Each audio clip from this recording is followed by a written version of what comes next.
ગજ્ય ચુંબક લીધો છે. તેના ટપકાવાળો ઉત્તર ધ્રુવ અને ટપકા વગરનો દક્ષિણ ધ્રુવ છે. તેની ચુંબકના બે ધ્રુવો પર ચુંબકીય શક્તિ હોય છે. તેને અમે એક સફેદ કાગળ પર મૂકીશું. તેના ઉપર એક અમે પ્લાસ્ટિકનું ઢાંકણ મૂકીશું. પ્લાસ્ટિકના ઢાંકણ ઉપર એક સફેદ કાગળ લઈશું અને તેના ઉપર એક લોખંડનો ભૂકો ભભરાવીશું. સાઈડોમાં નાખો. હા, એમ સાઈડોમાં નાખો. સાઈડોમાં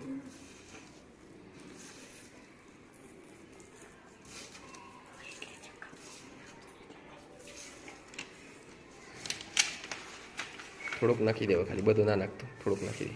બસ થોડુંક નાખી દે. વધુ નહીં. ચાલો ખખડાવ. હવે શું કરવાનું? તેને અમે થોડું ખખડાવીશું. બસ. તો આ શું થયું? આ શું રચાયું? આ ચુંબકીય બળ રેખાઓ. બરાબર છે. અમે ગજ્ય ચુંબક લઈશું. ગજ્ય ચુંબકને બે ધ્રુવો હોય છે. ટપકાવાળો ધ્રુવ ઉત્તર ધ્રુવ હોય છે અને ટપકા વગરનો ધ્રુવ દક્ષિણ ધ્રુવ હોય છે. તેને ચુંબકીય બે ધ્રુવો કહેવામાં આવે છે. ચુંબકના બે ધ્રુવો પર ચુંબકીય શક્તિ હોય છે. પછી તેને અમે સફેદ નીચે મૂકીશું.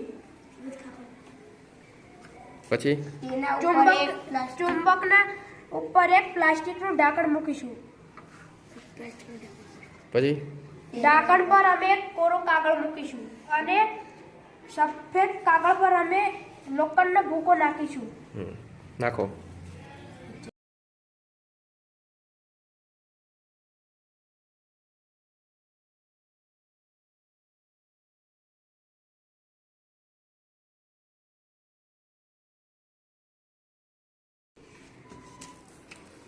હવે શું કરશો?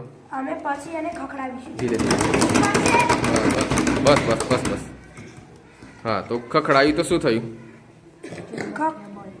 ચુંબકીય બળ રેખાઓ.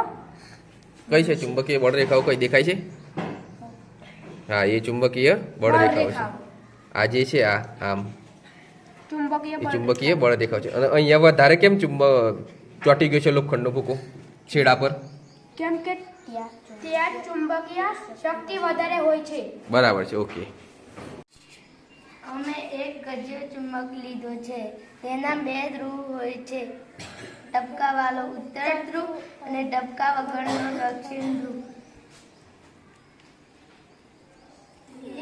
તે અમે એક સફેદ કાગળમાં મેલીશું.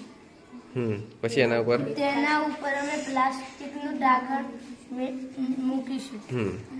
પછી ઢાંકણ ઉપર સફેદ કાગળ મૂકીશું. બરાબર.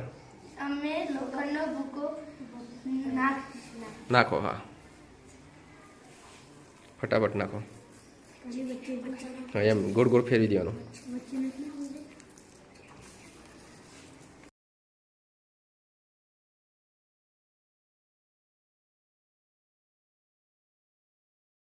હવે શું કરવાનું?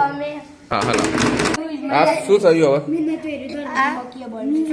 ચુંબકીય બળ રેખા થઈ.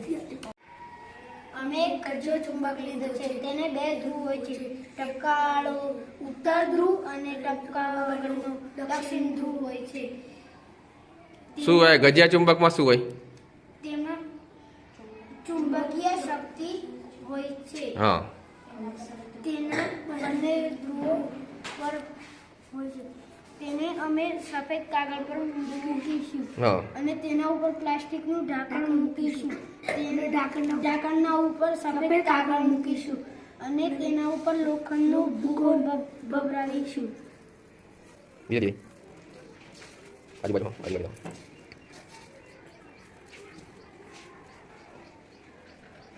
અને તેને થોડું હલાવીશું. થઈ ગયું. શું રચાયું? તેમાં આ ચુંબકીય બળ રેખાઓ થઈ. હા, ચુંબકીય બળ રેખાઓ થઈ. બને. અને આ છેડા ઉપર અહીંયા અને આ બાજુ એ છેડા ઉપર વધારે લોખંડનો ભૂકો ચોટ્યો છે એવું કેમ? તે ચુંબકના બંને છેડા ઉપર ચુંબકીય શક્તિ વધારે હોય છે એટલે તે લોખંડનો ભૂકો ચોટે છે. બરાબર છે, ઓકે.